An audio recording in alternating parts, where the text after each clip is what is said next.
नमस्कार दोस्तों, आपका हमारे चैनल लाइफ सक्सेस पर स्वागत है, जिस पर हम निरंतर हिंदी साहित्य के प्रीवियस क्वेश्चनों का अभ्यास कर रहे हैं। चलो क्लास स्टार्ट करते हैं और आज से हम भक्ति काल शुरू करने वाले हैं और आदि काल हम समाप्त कर चुके हैं। तो नंबर 1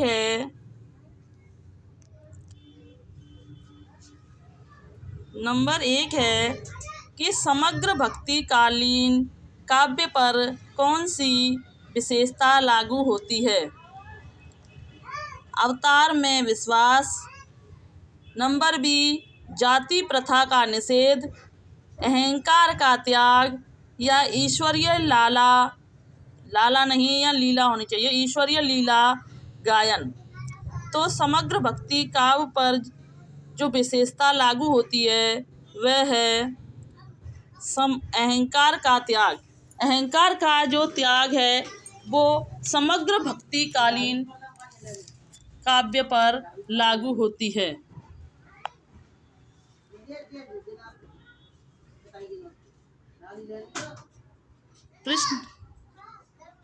प्रश्न नंबर 2 है।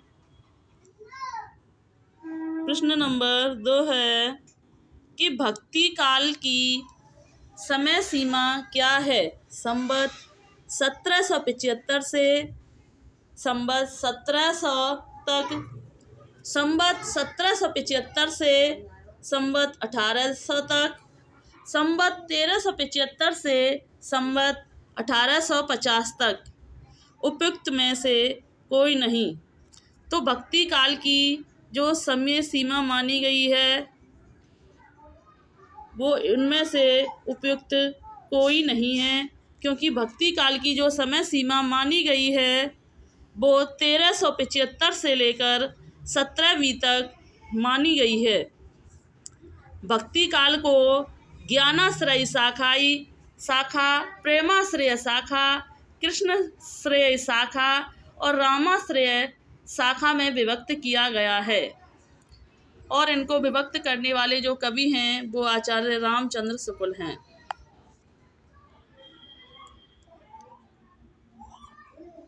प्रश्न नंबर 3 है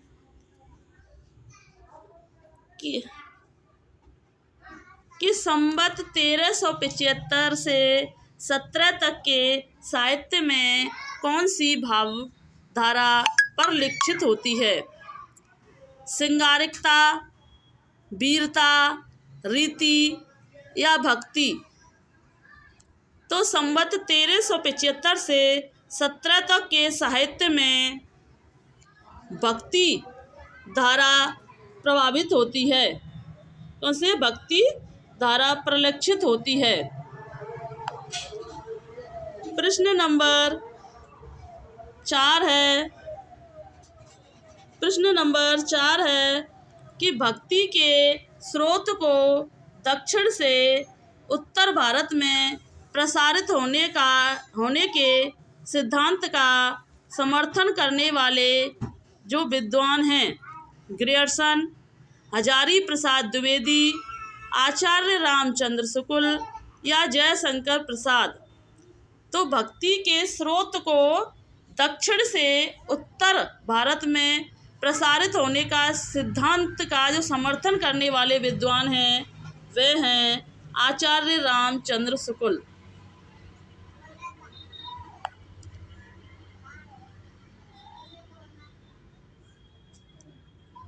प्रश्न नंबर 5 है कि हिंदी का भक्ति काल बाहरी आक्रमण की प्रक्रिया है, यह कथन किस विद्वान का है। ग्रियर्सन का, हजारी प्रसाद द्विवेदी का, रामचंद्र शुक्ल का या उपयुक्त में से कोई नहीं। तो हिंदी का भक्ति काल बाहरी आक्रमण की प्रतिक्रिया है, यह कथन जो है रामचंद्र शुक्ल जी का है। रामचंद्र शुक्ल ने कहा कि जो हिंदी का भक्ति काल बाहरी आक्रमण की प्रतिक्रिया है।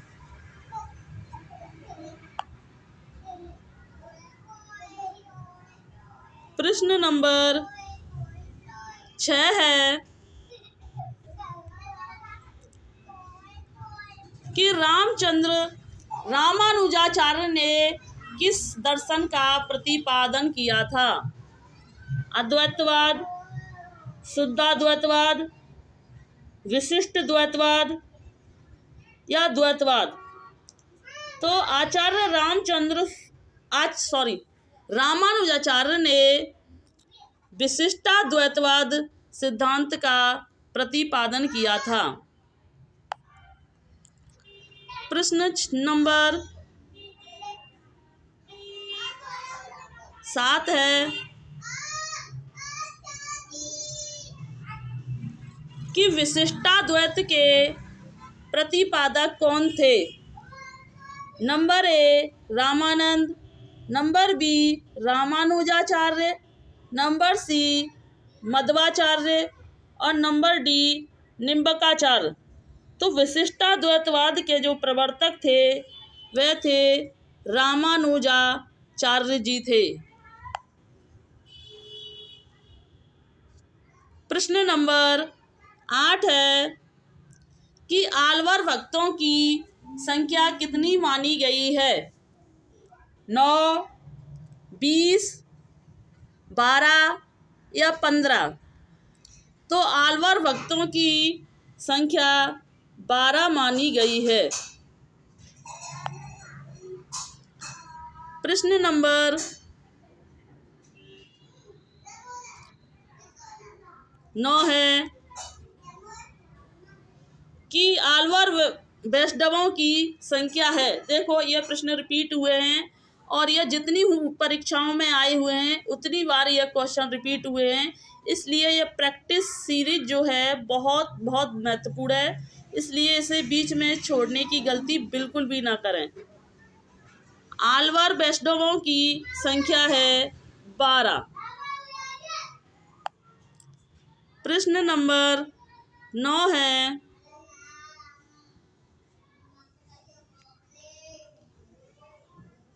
कि रामानंद की शिष्य परंपरा में आते हैं रंगाचार्य, नाथ मुनि, पुंडरीकाक्ष या रामानुजाचार्य।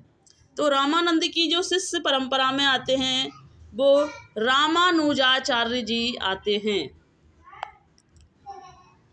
प्रश्न नंबर 10 है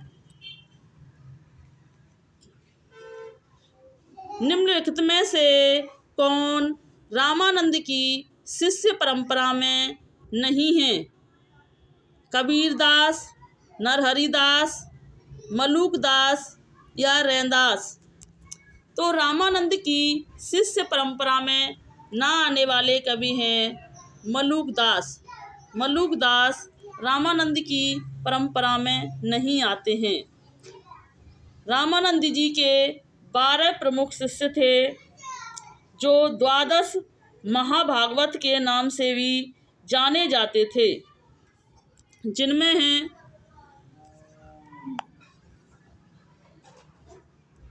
इनके बारे में विशेष जानते हैं कि रामानंद जी के 12 प्रमुख सदस्य थे।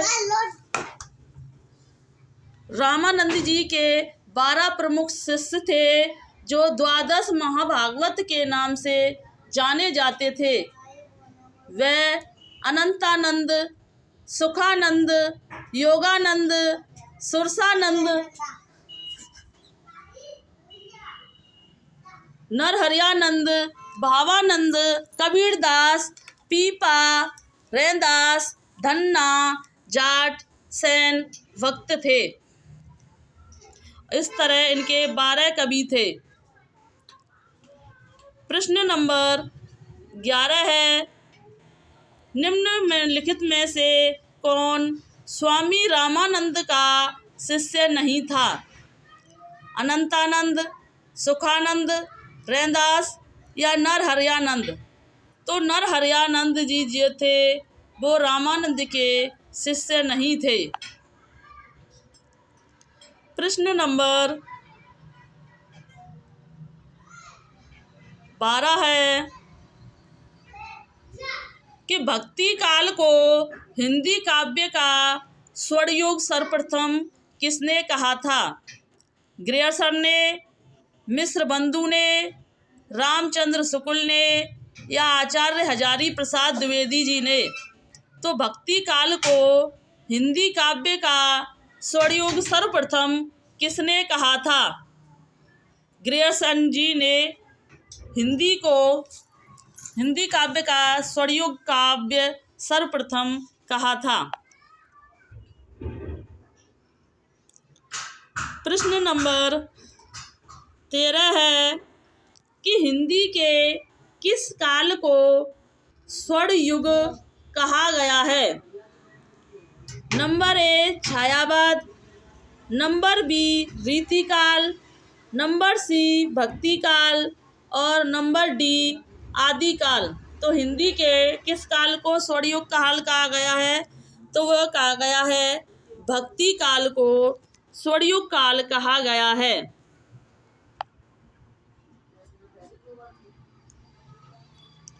हिंदी साहित्य में भक्ति काल को स्वर्णयुग माना जाता है। इस युग में ऐसे महान कवियों का जन्म हुआ जिन्होंने हिंदी साहित्य को एक गौरवशाली स्वरूप प्रदान किया। यद्यपि वे भक्त कवि थे, किंतु उस भक्ति काव्य में जीवनदायिनी शक्ति के साथ साथ काव्यात्मक और सौंदर्य की भी महत्वपूर्ण रचना है। इस काल में कबीर, सूर, तुलसी, नानक जैसी महत्वपूर्ण रचना है। नंददास, मीराबाई आदि अनेक महान विभूतियों का प्रादुर्भाव हुआ है। प्रश्न नंबर 14 है। प्रश्न नंबर 14 है भक्ति काल का नाम पूर्व मध्यकाल किस आचार्य ने दिया था? नंबर ए डॉक्टर नगेंद्र ने, number B doctor Ramkumar Verma ने, नंबर सी आचार्य नंद दुलारे वाजपेयी ने, नंबर डी आचार्य हजारी प्रसाद द्विवेदी जी ने। तो भक्ति काल का नाम पूर्व मध्यकाल किस आचार्य ने दिया था? तो यह दिया था डॉक्टर नगेंद्र ने भक्ति काल का नाम पूर्व मध्यकाल दिया था।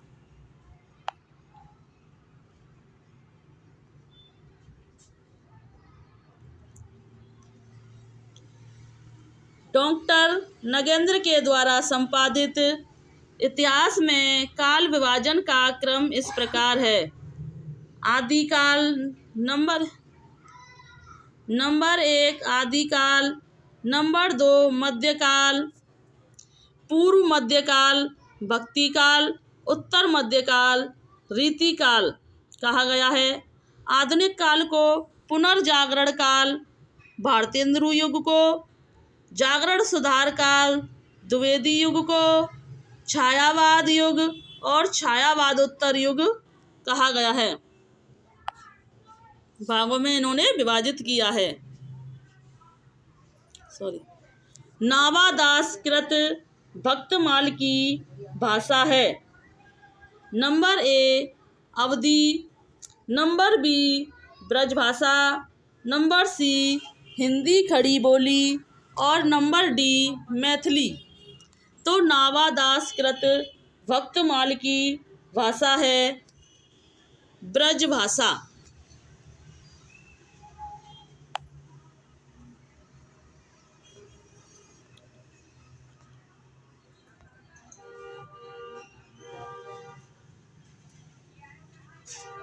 प्रश्न नंबर 16 है कि भक्तमाल के रचनाकार हैं रैनदास, नावादास, धर्मदास, जीवादास। तो भक्तमाल के रचनाकार हैं नावादास। नावादास जी भक्तमाल के रचनाकार हैं। प्रश्न नंबर 17 है कि नावादास द्वारा लिखित अष्टायाम किस भाषा में लिखी गई है? छत्तीसगढ़ी, अवधी, ब्रजभाषा या मालवी। तो अष्टयाम जो लिखी गई है वह लिखी गई है ब्रजभाषा में। प्रश्न नंबर 18 है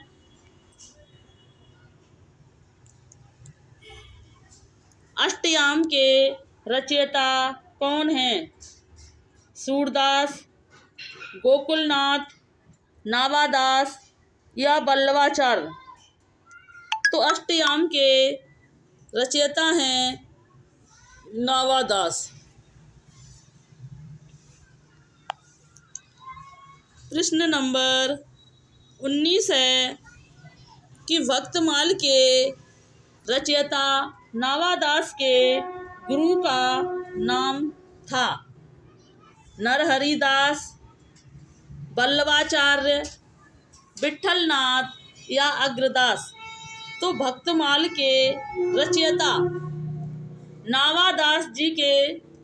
नावादास के गुरु का नाम जो था वो था अग्रदास। क्या था? नावादास के गुरु का नाम अग्रदास था। तो इतने हो गए। अब ये यहाँ से शुरू होता है संत काव्य, जिसमें प्रश्न नंबर 1 है कि संत साधना का साहित्य रूप प्रारंभ हुआ था? नंबर ए काशी से, नंबर बी प्रयाग से, नंबर सी पढ़रपुर से और नंबर डी उज्जैन से। तो जो संत साधना का जो साहित्य प्रारंभ हुआ था वह शुरू हुआ था पढ़रपुर से। अधिकतर संत कवि महाराष्ट्र से हुए हैं। संत साधना का साहित्य महाराष्ट्र के पढ़रपुर से शुरू हुआ था।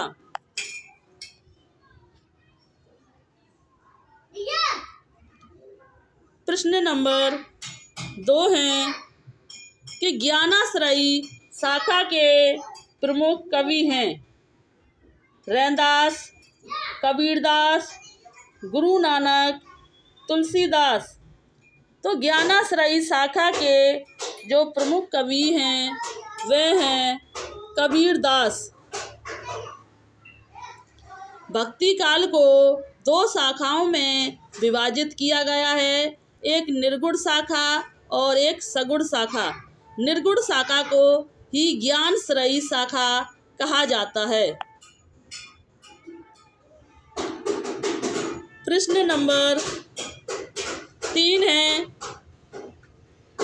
कि इसमें से ज्ञानाश्रयी शाखा के कवि नहीं हैं? धर्मदास, अग्रदास, दादू दयाल, कबीरदास। तो इनमें से ज्ञानाश्रयी शाखा के कवि नहीं हैं अग्रदास, जबकि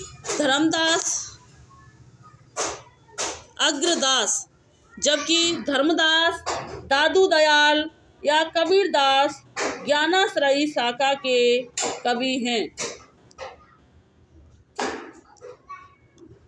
प्रश्न नंबर 4 है कि ज्ञानाश्रयी शाखा के प्रमुख संत कवि का क्या नाम है? Number A Surdas, number B Chandravardai, number C Kabirdas और नंबर डी विद्यापति। तो ज्ञानाश्रयी शाखा के प्रमुख संत कवि का जो नाम है वो हैं कबीरदास। कबीरदास को ज्ञानाश्रयी शाखा का प्रमुख कवि माना जाता है।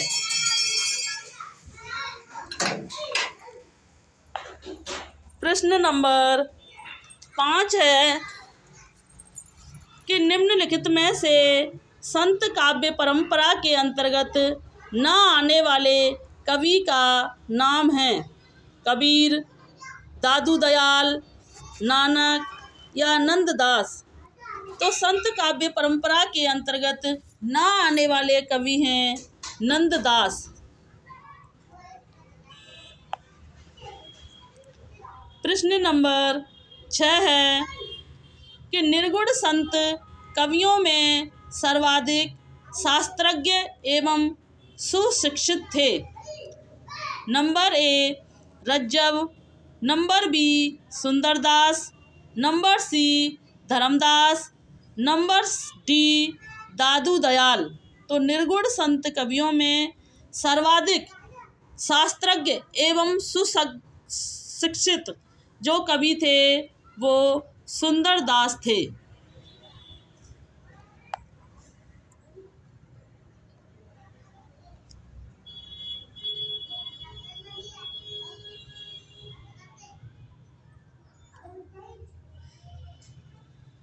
प्रश्न नंबर 7 है कि निम्नलिखित संत कवियों में से कौन संत कवि पढ़ा लिखा था। दादू दयाल, रैदास, कबीर या सुंदरदास। तो सबसे ज़्यादा जो पढ़े लिखे जो कवि थे ये थे सुंदरदास।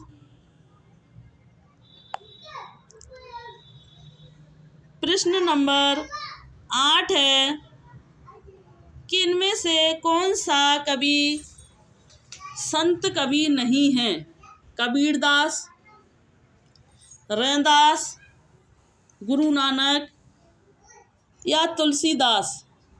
तो इनमें से जो संत कवि नहीं हैं वह तुलसीदास संत कवि नहीं है, जबकि यह रामाश्रयी शाखा के कवि माने जाते हैं।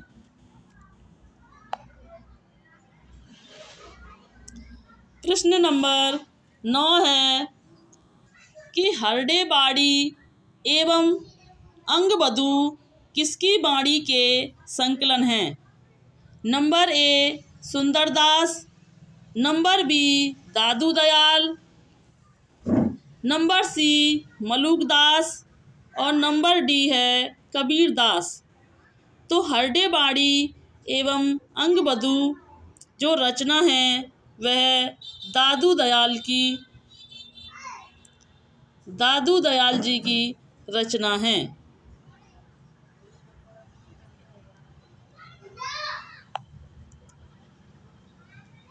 प्रश्न नंबर 10 है कि निर्गुण ज्ञानाश्रयी शाखा का दूसरा नाम क्या है। राम भक्ति शाखा, कृष्ण भक्ति शाखा, संत साहित्य या सूफी साहित्य। तो निर्गुण ज्ञानाश्रयी शाखा का जो दूसरा नाम है वो है संत साहित्य। रामचंद्र शुक्ल ने निर्गुण संत काव्य धारा को निर्गुण ज्ञानाश्रयी शाखा नाम दिया। आचार्य हजारी प्रसाद द्विवेदी ने इसे निर्गुण भक्ति साहित्य कहते हैं। राम कुमार वर्मा केवल संत काव्य से संबोधित करते हैं, अतः निर्गुण ज्ञानाश्रयी शाखा का दूसरा नाम संत साहित्य है। इस वर्ग के कवियों को संत कवि नाम से पुकारा जाता है। इस शाखा के प्रवर्तक कवि कबीरदास हैं। रैदास, गुरु नानक, नामदेव, दादू दयाल, सुंदरदास, मलुकदास आदि यह ज्ञान मार्गी शाखा के प्रमुख कवि हैं।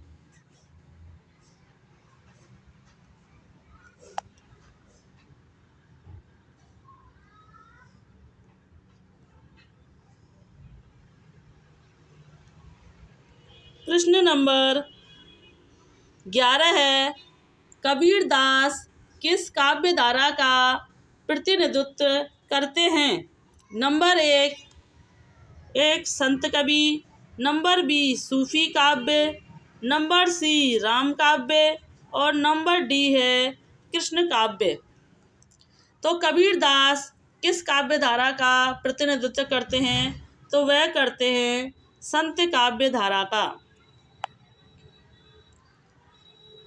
प्रश्न 12 है, ज्ञानाश्रयी शाखा के कवियों को किस नाम से जाना जाता है? नंबर ए सिद्ध कवि, नंबर बी नाथपंथ कवि, नंबर सी भक्त कवि और नंबर डी संत कवि। तो ज्ञानाश्रयी शाखा के कवियों को संत कवि के नाम से जाना जाता है। प्रश्न नंबर 13 है कि संत काव्य नाम किसने दिया है? आचार्य रामचंद्र शुक्ल ने, नंबर बी राहुल साकृत्यायन ने, नंबर सी राम कुमार वर्मा ने, नंबर डी हजारी प्रसाद द्विवेदी ने। तो संत काव्य जो नाम देने वाले हैं, संत काव्य नाम दिया राम कुमार वर्मा ने।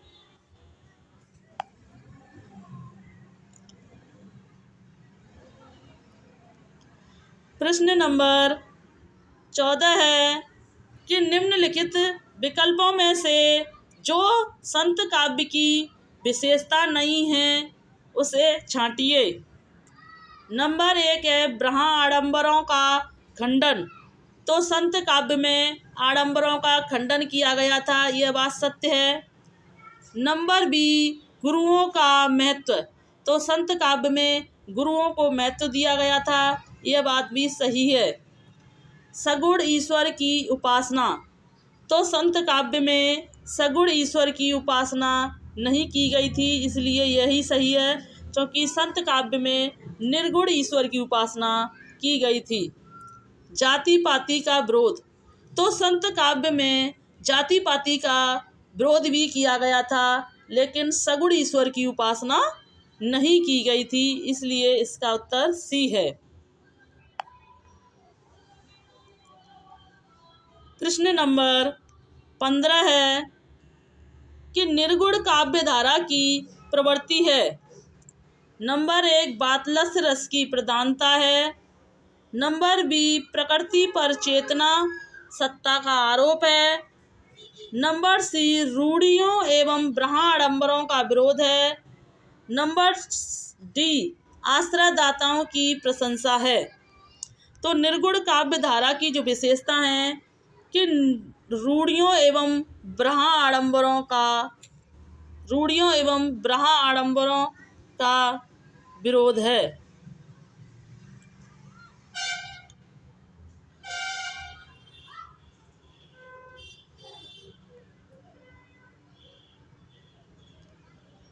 प्रश्न नंबर 16 है कि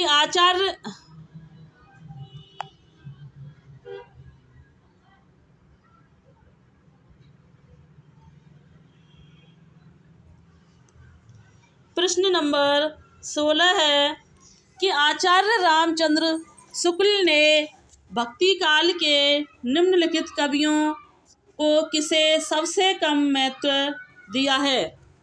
number 1 Tulsidas, number B Surdas, number C Kabirdas या नंबर डी जायसी। तो रामचंद्र शुक्ल ने भक्ति काल के जो कवियों में जो सबसे कम महत्व दिया है वह दिया है कबीरदास जी को। कबीरदास जी को उन्होंने अपनी रचनाओं में सबसे कम महत्व दिया है।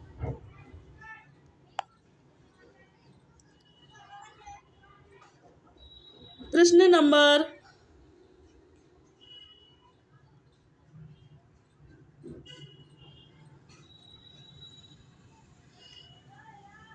नंबर 17 है, भाषा बहुत परिष्कृत और परिमार्जित न होने पर भी कबीर की उक्तियों में कहीं कहीं विलक्षण प्रभाव और चमत्कार है। प्रतिभा उनमें प्रखर थी, इसमें संदेह नहीं है। पंक्तियों के लेखक हैं number A doctor Nagendra, number B Hazari Prasad Dwivedi, number C doctor Ramamurti Tripathi, number D Acharya Ramchandra Shukla. तो इनमें हैं आचार्य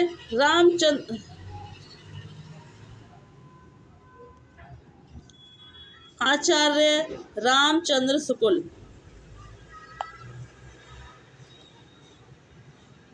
प्रश्न नंबर 18 है कि सदुक्कुड़ी भाषा से आस्य है।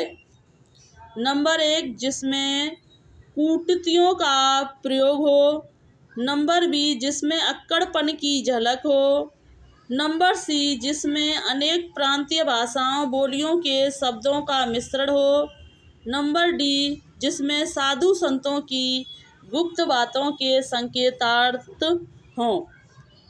तो सदुक्कुड़ी भाषा से आस्य है कि जिसमें अनेक प्रांतीय भाषा बोलियों के शब्दों का मिश्रण हो, उसे सदुक्कुड़ी भाषा कहा जाते हैं। तो सदुक्कुड़ी भाषा कबीर की भाषा को कहा है आचार्य रामचंद्र शुक्ल ने।